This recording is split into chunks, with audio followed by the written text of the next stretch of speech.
Rome never fell. What's poppin', people? It's Dante. Walking around Rome. Ricoh GR3X. Ricoh GR3X. This one might be the best, right? It's the newest one. I think the GR3X has to be the one.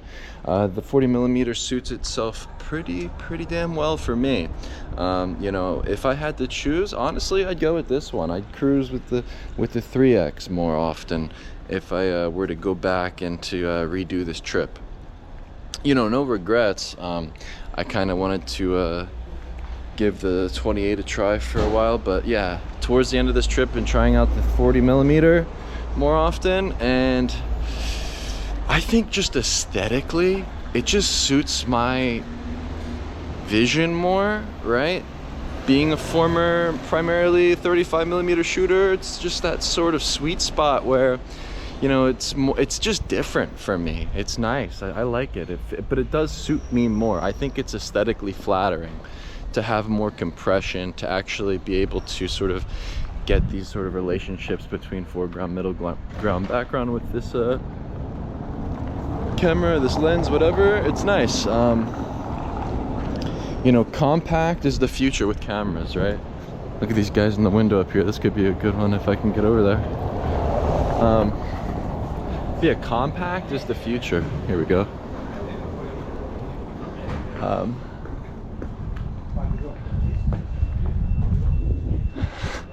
Yeah, compact is the future. I mean, I'm living in the future, baby. It's 2023, 2023 years after Jesus' birth, right? Are we in the future? Have we arrived at the peak of photography? Or can we go further with the camera technology? Because the 3X just seems like the best, right? Where you have a small JPEG, high contrast black and white file that comes straight out of the camera and is aesthetically beautiful, right? The lens is extremely sharp. So when I went to make portraits yesterday, I mean, I was shocked and blown away that with using simply single point autofocus, P mode, and to be able to get an aesthetic portrait straight out of the camera, yeah, this camera is definitely good for the portraits, right? And that's not something I do. You know, it's kind of weird to take portraits for me. Like I'm kind of nervous, awkward. I'm like, how do you know, smile? Like you kind of have to get someone to laugh or whatever, like show them in their like sort of natural environment, whatever. But the beauty of the portrait is it kind of, you know, it reveals the soul, right? I believe that the eyes reveal the soul in person when you look at a person in the eyes. But the portrait itself, right, and to sort of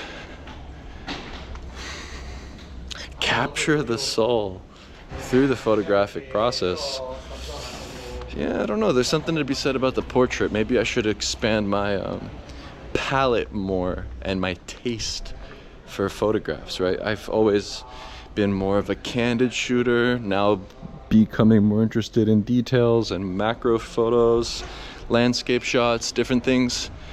But the portrait has never been my cup of tea, right? I've never been too much into portraits, but yeah, wielding the 3X, yeah, maybe it's time to reconsider my thoughts on the portrait and try to embrace portraiture more. I think it would be good. I think it would be really good. I need to, you know, to become more versatile, to have a wider range of photographs and things that you are interested in photographing is critical. And to consider street photography as an ethos, simply just an approach of doing things where everything and anything is photographable, right? You merely just follow your curiosity and you remain in that sort of childlike state where everything becomes beautiful again. When you wake up in the morning, it's like a little mini birth, and when you go to sleep, it's a mini death. And every day you restart and you have a fresh blank slate. And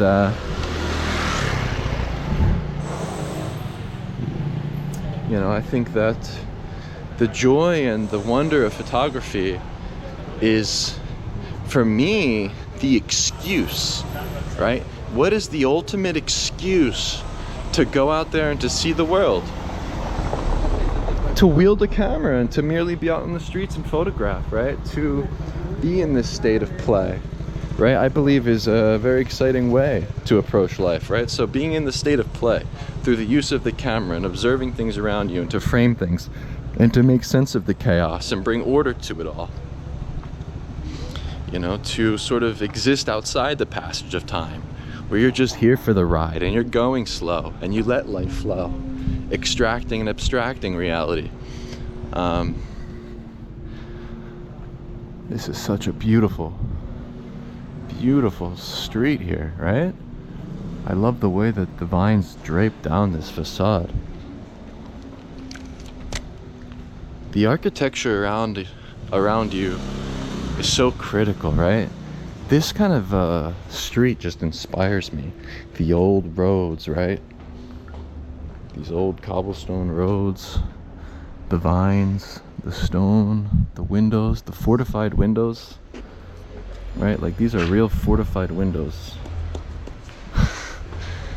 I love it. It's just really beautiful, and I think being around beauty, inspires greatness.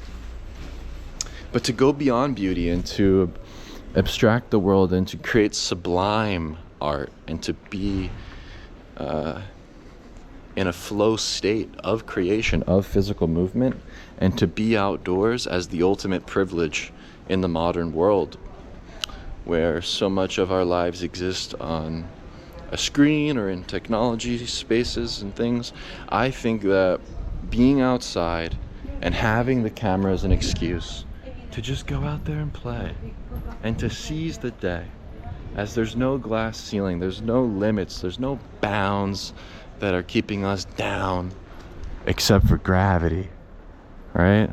And I like thinking that way, to conquer with each step and to move in the world differently and to think differently and to put curiosity at the forefront, courage at the forefront.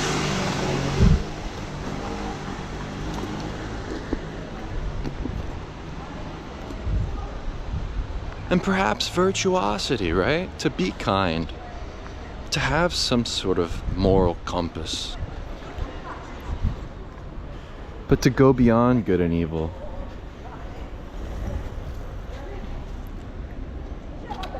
This is cool. This is such a cool bus, retro. Yeah.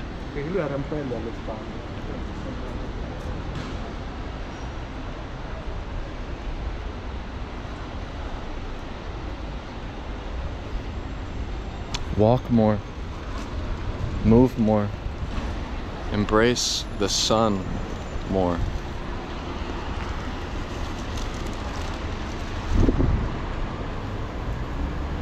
Why is the temple so remarkable?